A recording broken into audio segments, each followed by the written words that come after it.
दिल्ली की एक ठंडी रात थी।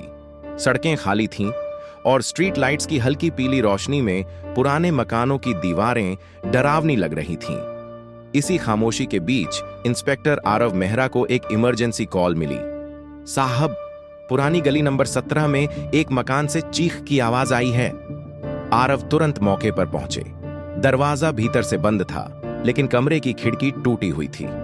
उन्होंने घर में कदम रखते ही महसूस किया कि हवा में कुछ अजीब था, जैसे कोई जल्दी जल्दी भागा हो। कमरे के बीचों बीच एक औरत बेहोश पड़ी थी और उसके हाथ में एक टूटा हुआ मोबाइल था। दीवार पर खून से एक शब्द लिखा था, धोखा।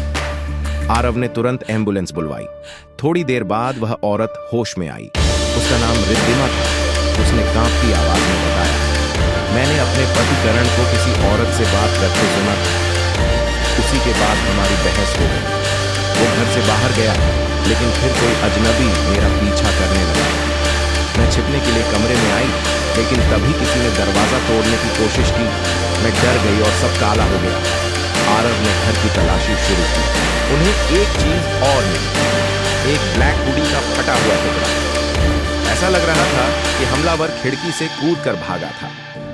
जांच के दौरान आरव ने करण का मोबाइल ट्रैक करवाया। लोकेशन पास की एक सुनसान फैक्ट्री की निकल रही थी। टीम को लेकर वे वहां पहुंचे। अंदर अंधेरा था, पर किसी के चलने की आवाजें साफ सुनाई दे रही थी। अचानक किसी ने चाकू लेकर आरव पर हमला करने की कोशिश की। आरव ने तुरंत हमला रोका और हमलावर को जमीन पर गिरा। मास्क हटते ही चेहरे का सच सामने आया। वह करण था। करण की आंखों में डर था। वह भागने की कोशिश में था, पर पकड़ा गया।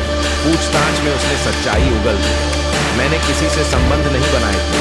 वो सब मेरे बिजनेस पार्टनर विक्रम की चाल थी। वह मेरी कंपनी हड़पना चाहता था। उसने रिद्धिमा को डराने और मुझे फंसाने के लिए प्लान बनाया था। उसने मुझे धमकाया कि अगर सच बताऊं तो वह हम दोनों को मरवा देगा। आरव ने जैसे ही विक्रम का नाम सुना, तुरंत फैक्ट्री के पिछवाड़े में छापा मारा।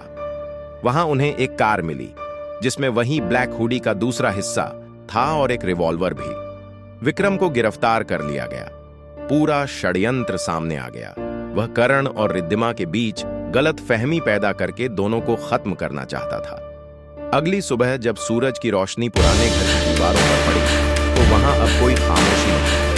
खून से लिखा धोखा मिट चुका था और उसकी जगह एक नई शुरुआत थी।